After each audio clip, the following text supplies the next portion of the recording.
آج اے نوجوانوں، اگر دنیا تمہاری تاریخ مٹانے کی کوشش کر رہی ہے تو اس وقت تمہاری ذمہ داری ہے.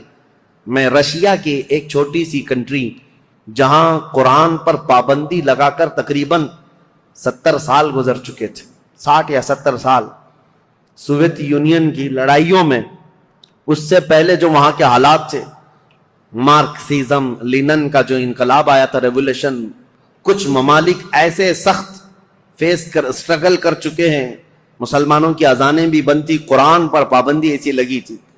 ایک ہمارے اس تاریخ کو بیان کرنے والے ایک عالم دین ہے، انہوں نے کہا کہ اس ملک میں جانا ہوا تھا، مسجد نام کی کوئی چیز ہی نہیں تھی.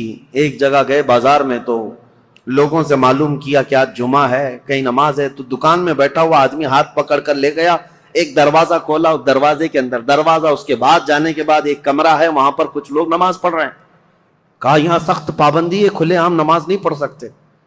نماز پڑھنے کے بعد علاقے کے لوگوں سے، اس عالم دین ہندوستانی تھے، مل کر کے انہوں نے کہا مسلمانوں پر اتنی سخت پابندیاں ہیں لیکن ہیں مسلمان اب تک، نماز تو پڑھ رہے ہیں تم لوگ چھپ کر ہی صحیح. انہوں نے کہا نماز ہی نہیں.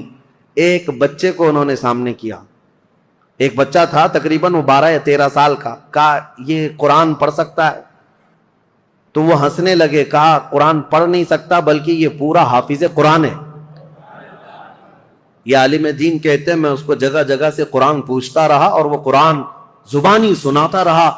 ایسی جگہ پر جہاں اذان پر پابندی ہو، جہاں قرآن رکھ نہیں سکتے، ایک بچہ حافظ قرآن ہے.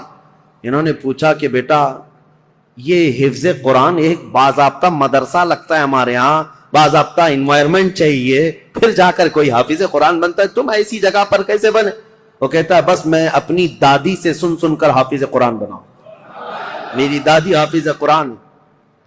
میں یہ مثال صرف اس لیے دینا چاہتا ہوں، اسلام پر چاہے جیسے ہی سخت حالات آ جائیں، اسلامی سپاہیوں نے اپنے بچوں میں اسلام نسل کرنے کا جب بیڑا اٹھا لیا ہے، دنیا کی عظیم طاقتیں بھی اسلام کو کچھ نہ کر سکی. آج وہ ذمہ داری تمہیں اٹھانے کی ضرورت ہے. تم یہ مت دیکھو کہ کہاں کیا بدلا جا رہا ہے سوشل میڈیا پر اور یا اسکولوں کے نصاب میں، سیلیبس میں اور فلموں میں، جو ہمیں فلما کر کے دکھایا جا رہا ہے. لوگ احتجاج کر کر کے بول رہے ہیں نا کہ اسلام پر ٹارگٹ ہے. 1000 کرنے دو انہیں. یا آج سول کوڈ کی بات لے کر کے مسلمانوں کے قوانین بدلنے، یہ سب حالات آئیں گے، سخت ترین حالات آئیں گے.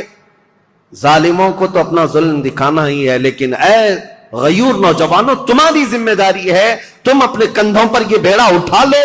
ہم دنیا کے درپردہ یا دنیا کے بھروسے پر اپنے بچوں کو نہیں رکھیں گے، ہم اپنے تاریخ کی سچائیاں اپنے بچوں میں منتقل کرتے جائیں گے. یہ گڈی گڑیا کی کہانیاں سنانا چھوڑ دو، اپنے بچوں کو لو، رات میں بیٹھ کر میرے آقا کی اور صحابہ اکرام کے ایمان افروز واقعات سناؤ. پھر ہمیں کچھ فرق نہیں پڑتا کہ ظالم طاقتیں کیا کیا منصوبے بنا رہی ہیں.